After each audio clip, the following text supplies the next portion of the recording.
Hello, everyone, and welcome to the podcast. My name is Bree Noble, and I'm here with Jesse Flores from Intercept Music. And I actually interviewed his colleague a few months back. So we're going to be talking about some similar stuff, but a lot of different stuff. Of course, Jesse has a different background. He comes to helping independent artists with a different perspective, of course, with the background that he has. So I want to start out with that. Jesse, like, could you let people know kind of what's your story? What's your background in music, how you got involved in music, and then how that led you to where you are today? Sure thing. First off, thanks for having me, Bree. I really appreciate it. So I started off my music career in college. I was able to secure a job as a part-time college rep for Polygram Group Distribution back in the 90s. Kind of dating myself, but yeah, I was in North Central Florida at the University of Florida, and I was part of an organization called Student Government Productions, and we were putting on shows for the students at our school. It was student run, and it was basically like a booking agency. So we were able to bring some great acts to the school. And I saw an ad in CMJ magazine that a college rep was needed in Central Florida. I applied. I was able to get the position, and it was my senior year. So I had maybe a couple semesters left, but I was really stoked to get that job and kind of get my foot in the door as part of the being a part of the music business. And it was definitely the business side of the music business. I wasn't really that savvy as to all the behind the scenes type of positions and departments and jobs that were available, but being able to be a part of a big distributor like Polygram at the time was huge because I got to see really how the business side of the music game works.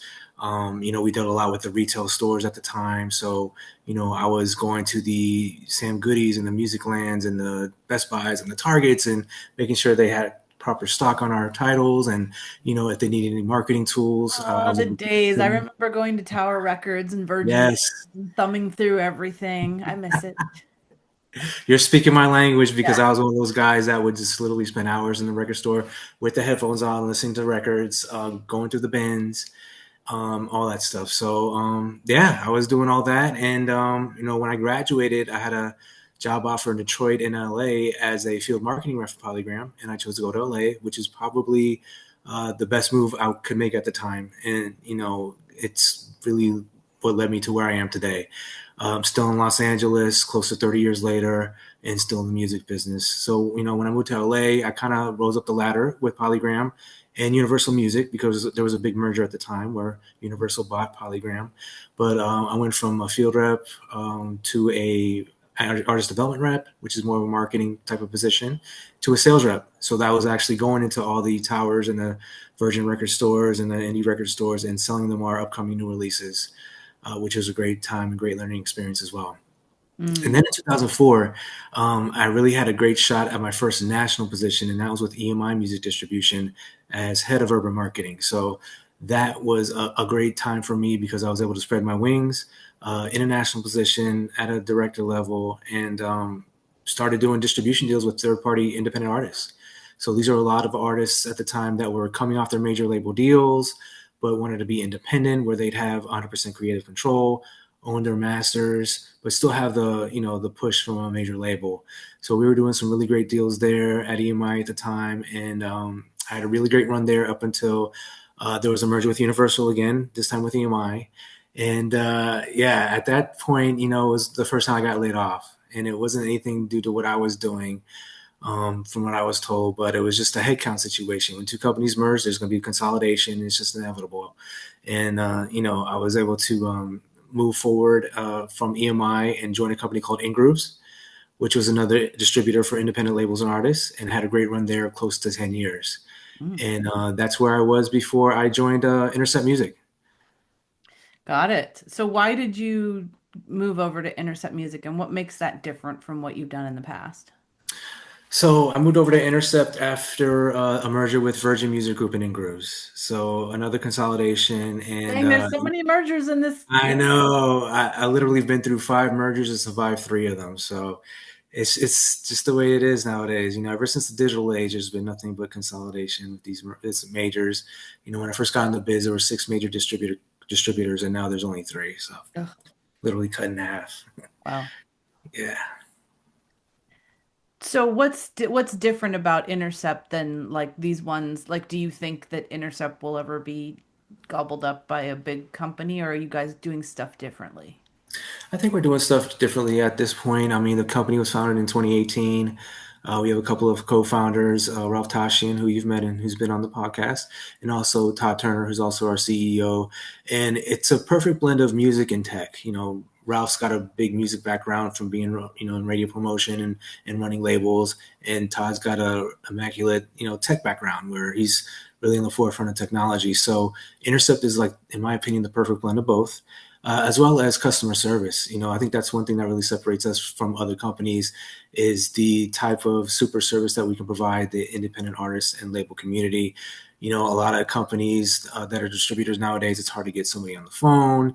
You might not get an email response within 24 hours or in a timely manner. That's not the case at a company like Intercept, where we pretty much provide white glove service. We really like to help grow our labels and, take their career to the next level. Yeah, Ralph and I talked about that a bit. If you're on DistroKid or CD Baby or whatever, like it's very affordable, right? And but you can't if something goes wrong, which it almost often does. I've had artists who, they have duplicate accounts on Spotify or their things not showing up on Spotify or, just so many different things that have happened. They can't get anyone to fix it for them.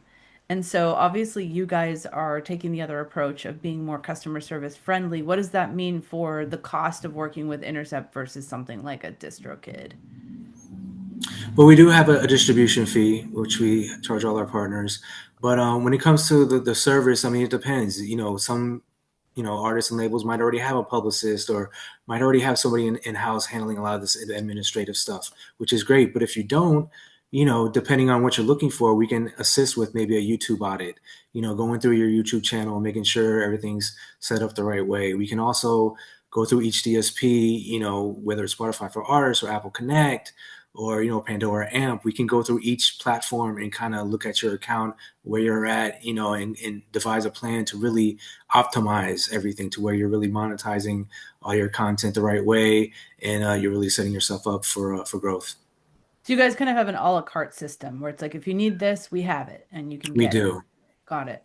I think that makes a lot of sense for most Hmm. artists, especially if they don't have managers or, like you said, PR or anything like Hmm. that. They can get people, they have access to people that have been vetted. I think that's, especially with PR, like that's an issue, right? That Yeah, there's just people that are not, putting themselves out there as something that they're not really saying they have experience that they don't, they have a Rolodex that they don't, they're going to get them in this and that and the other thing, and then they really don't. exactly.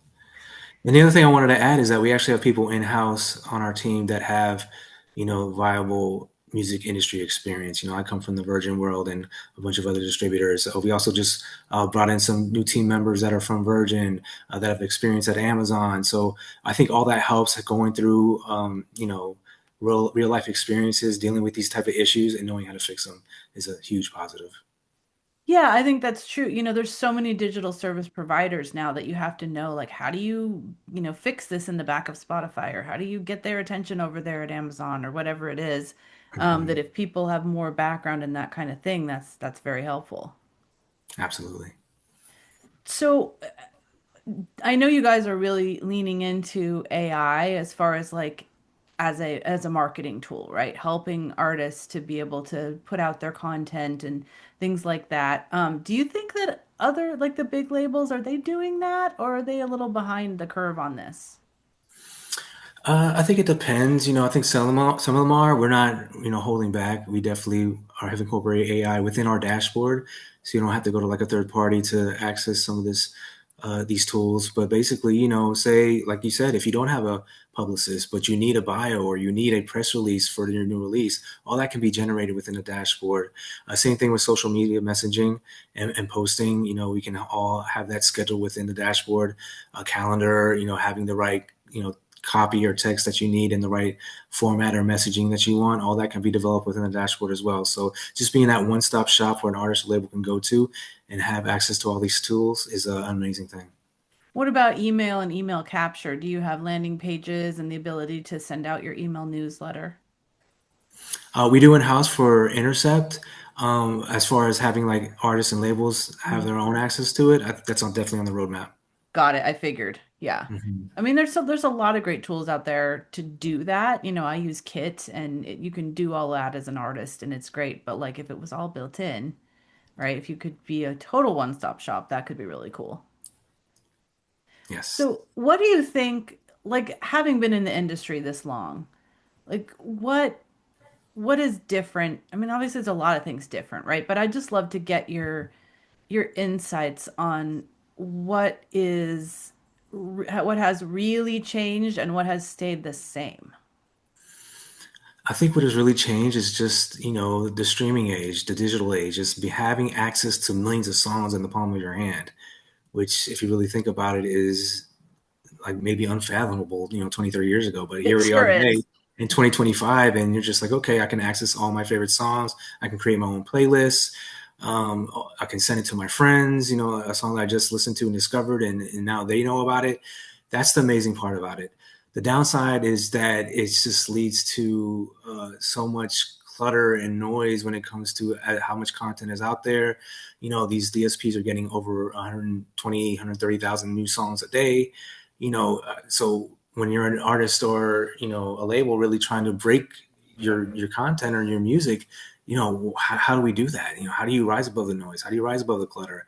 Which is what we like to say at Intercept. So I think that the main thing also that kind of stands the test of time is every artist or label really needs to continue to make music that is timeless, music that is undeniable, because that's going to always be there. That's always going to be the main thing that really drives people, that sparks that emotion when you listen to that song, is having that quality song that's going to always resonate and create emotion. So that's always going to be there. It's just different ways to do it now. There's different ways to message it. The other thing that I think is really different is, back in the day when I was younger, the labels were really the gatekeepers to the Mhm. artists. You didn't really have access to them. They had that star persona to them and that aura, like they were untouchable. Nowadays with social media, you can literally send a message directly to your favorite artist, and they can respond to you if they choose to do so. So that's the other thing, is access, which is readily available now as opposed to back in the day. Yeah, oh, that's for sure. So what do you tell artists as far as how they can be found up, rise above the clutter or Right. however you say that, above the noise, or Yeah. what are the things that you can do, being that there is a lot of, now that you can put out things with AI, you can put out so much more than you used to be able to, and so just like the sheer volume is Mhm. a little overwhelming, I think. So how can we fight that volume with quality?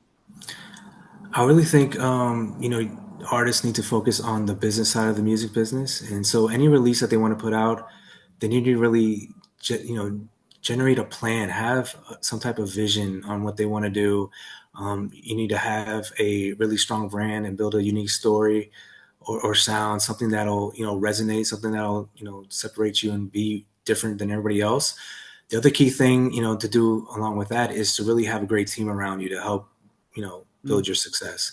So if you have that team around you that includes a good manager, a distributor, a good entertainment attorney, good publicist, or social media, online marketing specialist, those key people will help you get your message out there, help promote your music, help market it, help find the right partners, the right brands to to partner with, and just really build your career and realize that what, it might not happen overnight, but we're building a catalog. We're having a consistent release schedule of new music and content out there. We're engaging with your fans. We're building that type of relationship where you have a fan base that's going to sit there and, anticipate what you have coming and look forward to any type of, new messaging or a new post that you have, just making sure that they're engaged so that when you do drop something, they're there for you to support it. Yep. Yep. Do you have any labels that are using your distribution service? Like, what is the percentage of like indie labels versus individuals? I'd say right now it's definitely artist heavy. We're probably in the 80% artist range, 20% label range at Got the it. current. Yeah. And so when art, like, because in the old days, right, artists, yes, there was gatekeeping and it was hard to get a label, but when you got a label, you got some money. Like you got an advance. They were investing in you. And yeah, it sucked because you couldn't really control what they were spending and then they were charging you. All that has come out over Mhm. the years. But if artists come to you and they're like, they have this great music, but they have like no money to put into it. And it's one of those things where it's like, if you don't put the money in, you're never going to be able to grow.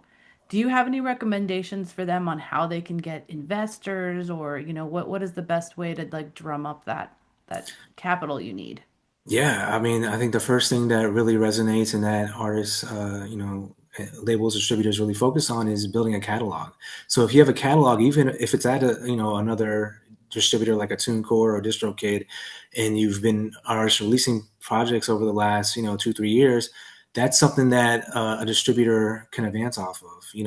If you could Mm. ideally move that catalog over to a company like Intercept, as well as having your new releases come out, as well, have that kind of cross collateralized as part of a deal, we can advance off of that. Not just Intercept, but any pretty much any distributor.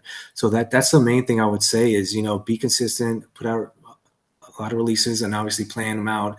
Don't just throw it out there. Have a plan behind it, and build that catalog. So 2, 3 years down the line, which will actually come a lot faster than people think, you'll have something there, and you'll have some leverage for when you decide to move forward with your next deal.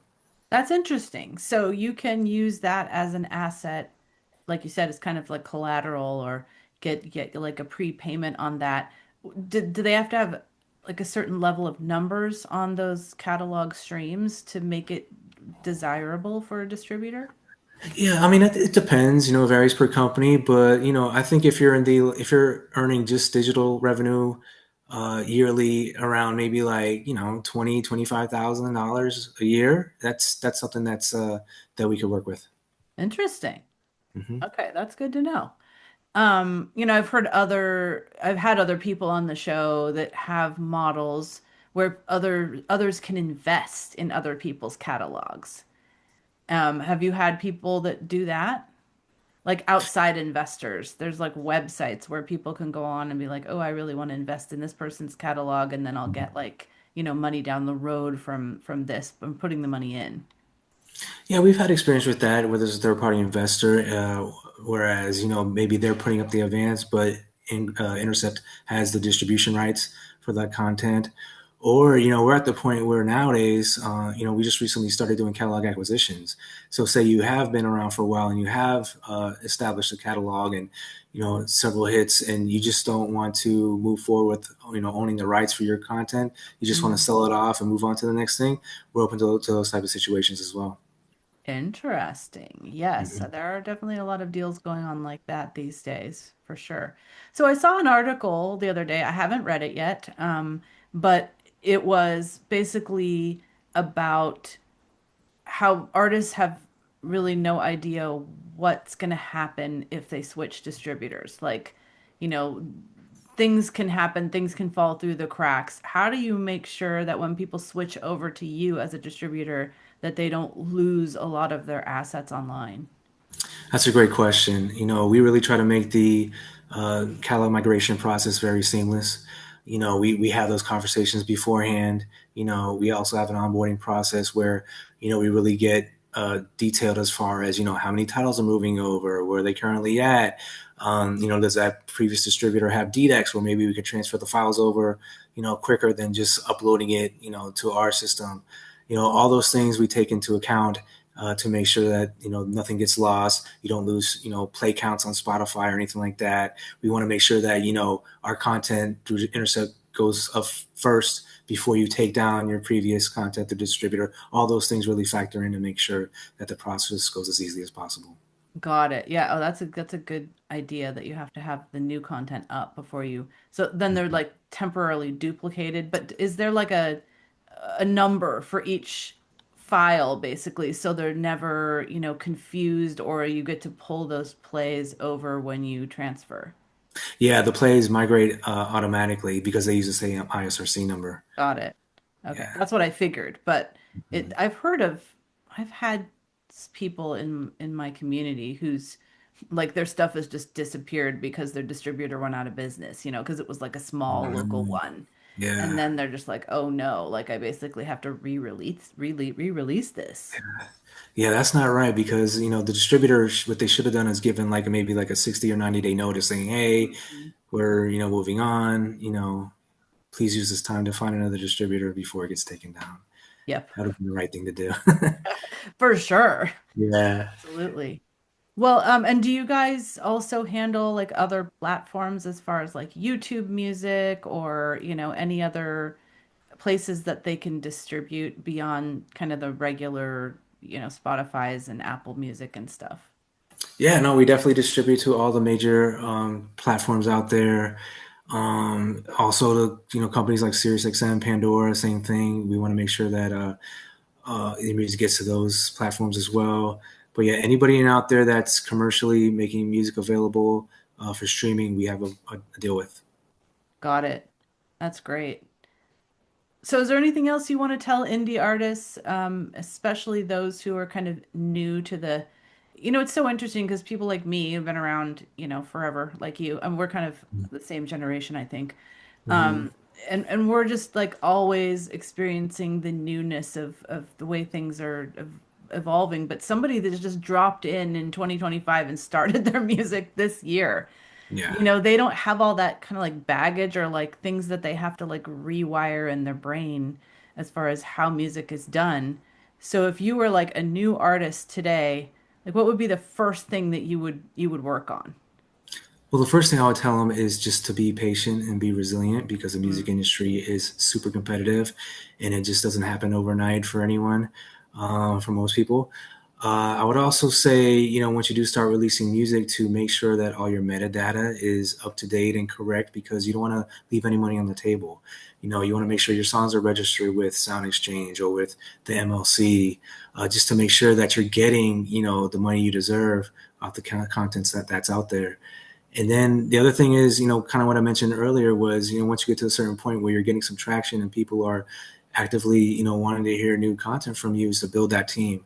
The Fantastic Five is what I called it, with the manager and the distributor and so forth, just to make sure that, all people are fully engaged and are there to really help push your career to the next level. So if you could only build your team one at a time, like what order would you bring them on? I would say, man, I'm sorry, distributor. If you have a good distributor and it's just really you as an artist, and you have a distributor like Intercept who's going to be there, who's going to be in contact with you and help you strategize with releases and with marketing and with advertising and all the things that really can move the needle, that's the first thing you need to do is get a good distributor. Okay. What's your opinion about, and I asked Ralph this too, like, what's your opinion about whether people can actually have a supported music career without ever playing live anymore? Because my experience is live is just you can grow your career 20, 30, 50 times faster if you're performing live because you're having that experience with people and if you're doing a good job of you know, getting their information and, continuing to connect with them and all of that. But there are these people that are like making music in their basement. They never want to perform live. Do you think they can still have a music career? I think they could, but I just think that they're limiting themselves. Mm. I'm fully like you, supportive of the live performance experience. There's nothing like it. When you go see a show and you're a fan, that it just takes you there. It takes you to that moment where you first heard that song. You see the artist that you've been listening to since you were a kid. It just brings up all types of nostalgia and memories and emotions that you can't really replicate. An AI artist is not going to be able to tour. They're not going to be Nope. able to bring those type of things to the table. So, touring to me is essential, and it's the lifeline of a music artist's career, in my opinion. Glad to hear you say that. I definitely agree. Since you brought up AI, I guess I will ask this question. Do you guys take on AI artists, and do you have any different ways of handling that music? Do you feel like you need to like label it as AI, or how does that all work now? I know And it's still kind of being worked out. yeah, no, actually, we don't. We don't have any AI artists. We definitely support AI as a marketing tool to help market our artists and labels. But yeah, when it comes to music, it's just it's not being made by an actual person, there's it's kind of like no soul there. There's just nothing really there to really quantify whether or not a human made it. We prefer human made music. I mean, that's the way it's always been, and AI can be there to help with the creative side of things when it comes to marketing, or maybe even like creative when it comes to like designing artwork or something. We're totally fine with that. But as far as the actual music content, it's got to be made by a human. Yep. No, I agree. But Yeah. what I wonder is how do you know? How do you know that Um, what someone's giving you is not generated by AI? that's a good question. Yeah, Because we I haven't get stuff encountered that issue submitted to yet. me all the time and I don't. I've started to like, there's a lot of telltale signs, I think, Mhm. that I can kind of tell because hear so much music. Yeah. But sometimes I'm like, I don't know, I look at the Yeah. artist bio, is this real? Yeah, I don't think we've encountered that problem yet, but when it does happen, we'll It's definitely have it coming. in place. It's Yeah, definitely coming. right. Oh gosh. Well, is there any last thing you want to tell independent artists that are listening to this as far as especially maybe around the area of making money from music? I mean, honestly, if they're, wanting to really build a career and make a career out of it, make some money, and find that right distributor, please reach out to Intercept Music. Anyone can hit me via email, jesse.flores@interceptmusic.com. You can reach out, and visit our website, interceptmusic.com, or hit us up on IG. Our IG handle is at Intercept Music Official. Yep, I will definitely tag that with some clips from this episode, which I've been doing with the ones from Ralph, and it's been great to connect with you guys on Instagram. So thanks so much. I think it's been really great to hear your insights and also just hear what you guys are doing to really help and empower independent musicians in this age. Thank you, Bree, for the opportunity. I really appreciate it.